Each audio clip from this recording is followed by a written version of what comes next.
বন্ধুরা, এই মুহূর্তে উত্তরবঙ্গের ক্ষেত্রে ব্যাপক আকারে ভারী থেকে অতি ভারী বৃষ্টিপাতের ফলে সেখানকার মানুষ কিন্তু বিরাট বড়সড় বিপর্যয়ের মুখে পড়েছে। ইতিমধ্যে আপনারা হয়তো শুনতে পেয়েছেন যে সিকিমে কিন্তু বহু পর্যটক, প্রায় বলতে পারেন যে ১,৫০০-এরও বেশি পর্যটক আটকে পড়েছে এবং তিস্তা নদী কিন্তু অনেক বেশি জল যাকে বলে ফুলে ফেঁপে উঠতে আরম্ভ করে দিয়েছে। তো উত্তরবঙ্গের ক্ষেত্রে ব্যাপক আকারে ভারী থেকে অতি ভারী বৃষ্টিপাত বর্ষা শুরু হওয়ার পর থেকেই শুরু হয়ে গিয়েছে, কিন্তু দক্ষিণবঙ্গের ক্ষেত্রে বর্ষা এখনো পর্যন্ত ঢোকার নাম নিচ্ছে না, যার ফলে কিন্তু আর্দ্রতাজনিত অস্বস্তিকর গরমটা প্রচণ্ড চরম পর্যায়ে পৌঁছে গিয়েছে।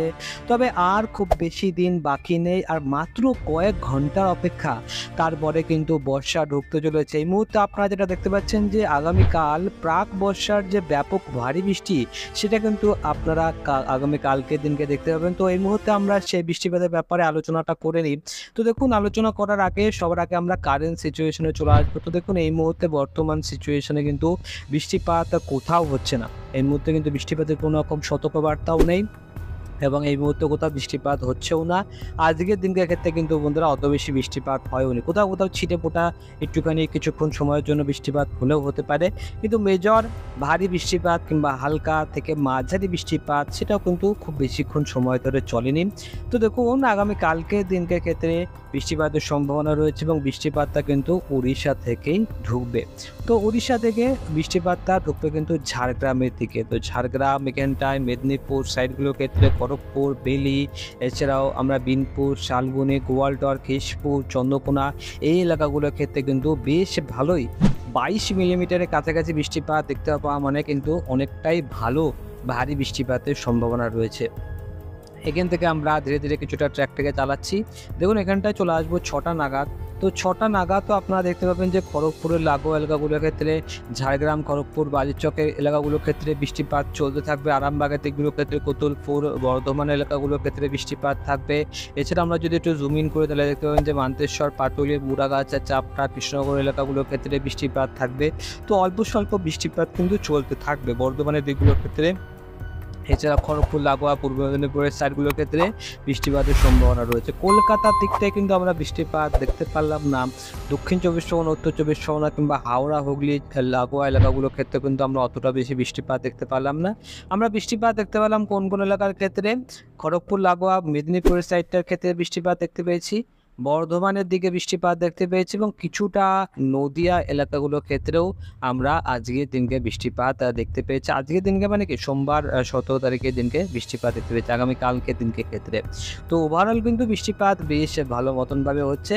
তো প্রাক বর্ষার বৃষ্টিপাত শুরু হয়ে গেল সোমবার। আগামীকালকের দিনকে যদি বৃষ্টিপাত হয় তাহলে সেক্ষেত্রে কিন্তু টেম্পারেচার অনেকটাই কমে যাবে এবং মানে আজকের দিনটাই কিন্তু সর্বশেষ দিন, যে দিনকে পর থেকে কিন্তু ধীরে ধীরে তাপমাত্রা কমতে আরম্ভ করে দেবে এবং মোটামুটি কিন্তু বেশ ভালোই আবহাওয়া শুরু হয়ে যাবে। তো সোমবার আগামীকালকে দিনকে ক্ষেত্রে আপনারা বৃষ্টিপাত দেখতে পারেন। পরপর যদি আপনারা বৃষ্টিপাত দেখতে পান তাহলে আপনারা ধরে নিতে পারেন যে হ্যাঁ, বর্ষা ঢুকে গেছে। দেখুন বন্ধুরা, মঙ্গলবার দিনকে ক্ষেত্রেও কিন্তু আমরা দক্ষিণবঙ্গের ক্ষেত্রে বৃষ্টিপাত দেখতে পাচ্ছি এবং এক্ষেত্রে কিন্তু ভারী বৃষ্টিপাত, লাল লাল যদি স্পট হয়ে যায় তাহলে সেক্ষেত্রে কিন্তু ভারী বৃষ্টিপাত বলতে পারেন। তো সোমবার আমরা বৃষ্টিপাত দেখতে পেলাম, মঙ্গলবার আমরা বৃষ্টিপাত দেখতে পেলাম এবং বুধবার দিনকে ক্ষেত্রেও কিন্তু কোথাও না কোথাও হালকা বৃষ্টিপাত চলছে। দেখুন, এখানটায় হালকা বৃষ্টিপাত চলছে। পরবর্তী সময়ে ধীরে ধীরে যত বেশি বেলা করাতে আরম্ভ করে দেবে তত বেশি ভারী বৃষ্টিপাতের সম্ভাবনা তৈরি হতে আরম্ভ করে দেবে। তো দেখুন, আমরা এখান থেকে ধীরে ধীরে ট্র্যাকটাকে চালিয়ে দিয়েছি এবং আমরা স্পষ্টভাবে দেখতে পাচ্ছি যে বুধবারের দিনকে ক্ষেত্রেও বৃষ্টিপাত দেখা যাচ্ছে এবং এখানটায় কিন্তু এই লাগোয়া এলাকাগুলোর ক্ষেত্রে বৃষ্টিপাত থাকবে। মঙ্গলকোটের আশেপাশের দিকগুলোর ক্ষেত্রে বৃষ্টিপাতের সম্ভাবনা রয়েছে। তো আপনারা সোমবার বৃষ্টিপাত দেখতে পেলেন, মঙ্গলবার এবং বুধবার আমরা বৃষ্টিপাত দেখতে পেলাম এবং বৃহস্পতিবার দিনকে ক্ষেত্রেও কিন্তু কোথাও না কোথাও বৃষ্টিপাত দেখা যাচ্ছে। তো ওভারঅল আপনারা আইডিয়া পেয়ে গিয়েছেন যে বৃষ্টিপাত শুরু হয়ে গিয়েছে এবং আগামীকাল থেকে বৃষ্টিপাত শুরু হয়ে যাবে, অর্থাৎ আজকের দিনকে কিন্তু আপনারা গরমটা সহ্য করে নিন। আগামীকাল থেকে ধীরে ধীরে কিন্তু গরমটা কমতে আরম্ভ করে দেবে।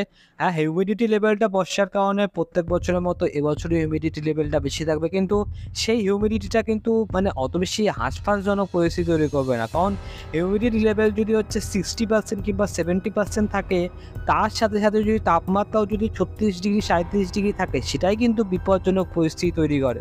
কিন্তু অন্যদিকে তাপমাত্রা যদি ২৪ ডিগ্রি ২৫ ডিগ্রিতে নেমে যায়, কিন্তু সেই সময় যদি 80% হিউমিডিটি থাকে, তাও কিন্তু বন্ধুরা আপনাদের যে ফিলিংস, যেটা তাপমাত্রার যে একটা অনুভব, সেই অনুভবটা কিন্তু অনেকটাই কম হবে। তো সেক্ষেত্রে বলতে গেলে যে একটা ভালো ওয়েদার আসতে চলেছে। এবং দেখুন, এবছরে আলিপুর আবহাওয়া দপ্তর বর্ষা মানে ঢোকার আগেই বলে দিয়েছিল যে এবছরে কিন্তু বন্ধুরা লা নিনার এফেক্টটা একদমই কমে যাবে। অলরেডি লা নিনার এফেক্ট কমতে শুরু করে দিয়েছে। এবারে কিন্তু বন্ধুরা ধীরে ধীরে বৃষ্টিপাতটা বাড়বে। এবছরে বৃষ্টিপাতটা আগের বছরের তুলনায় কিন্তু অনেকটাই ভালো হওয়ার সম্ভাবনা রয়েছে। তো মোটামুটি কিন্তু আপনারা দেখতেই পাচ্ছেন যে পরিস্থিতি কী হবে। তো আপনারা কিন্তু দেখতেই পারলেন যে পরপর রেগুলারলি বৃষ্টিপাতের সম্ভাবনা রয়েছে। অবিরাম বৃষ্টিপাত একটানা না চললেও প্রত্যেক দিন প্রতিনিয়ত বৃষ্টিপাত কিন্তু চলবে। তো গরমকাল কিন্তু বন্ধুরা এই মুহূর্তে ধীরে ধীরে বিদায় নিতে আরম্ভ করে দেবে এবং চলে আসবে বর্ষাকাল। বর্ষাকাল তো আগেই চলে আসার কথা ছিল, যে মানে আমাদের হচ্ছে দক্ষিণবঙ্গের ক্ষেত্রে বর্ষাটা ঢুকতে দেরি করলো, কিন্তু উত্তরবঙ্গে কিন্তু সময়ের আগে বর্ষা ঢুকে গেছে। মানে মোটামুটি 3 তারিখ 4 তারিখ নাগাদই বর্ষা উত্তরবঙ্গের ক্ষেত্রেও প্রবেশ করে ফেলেছে তড়িঘড়ি।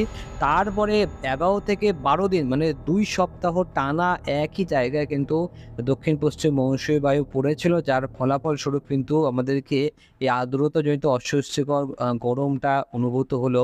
পরের বছর দেখা যাক কি হয়, কারণ পরের বছর কিন্তু বন্ধুরা আবহাওয়াটা একটু চেঞ্জ হয়ে যাবে। এরকম ভয়ঙ্কর গরম পড়ার সম্ভাবনা কিন্তু অনেকটাই কম থাকবে, কারণ লা নিনা থাকবে না। সেক্ষেত্রে কিন্তু বন্ধুরা গরমটা অনেকটা কম থাকবে। তো এই মুহূর্তে আমরা যেটার দিকে নজর রাখবো সেটা হচ্ছে যে এখানটায় আমরা নজর রাখবো যে বৃষ্টিপাতের সম্ভাবনার সাথে সাথে এখানটায় ঝড়ের সম্ভাবনা কি রয়েছে। তো চলে আসবো বায়ুচাপটা মোডে।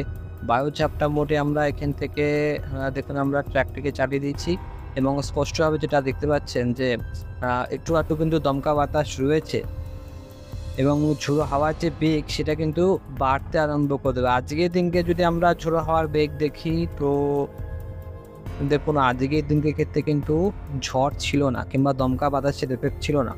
যত বেশি বায়ুটা প্রবাহিত হবে তত বেশি কিন্তু হাঁসফাঁস করা গরমের পরিস্থিতি কমতে থাকে। এবং আগামী কালকের দিনটা যদি দেখুন এখানটা কলকাতা আশেপাশের দিকে দমকা বাতাস থাকবে, 44 কিলোমিটার প্রতি ঘন্টা গতিবেগ থাকবে। তো একটুখানি ঝোড়ো হাওয়ার বেগ যদি থাকে তাহলে সেক্ষেত্রে কিন্তু গরম থেকে অনেকটা রেহাই পায়। তো সোমবার আগামী কালকের দিনকে ক্ষেত্রেও দমকা বাতাস থাকছে, মঙ্গলবারও থাকছে, বুধবারের দিনকে ক্ষেত্রেও কিন্তু থাকছে বন্ধুরা। তো বেশ ভালো কিন্তু আবহাওয়া এবারে সৃষ্টি হতে চলেছে।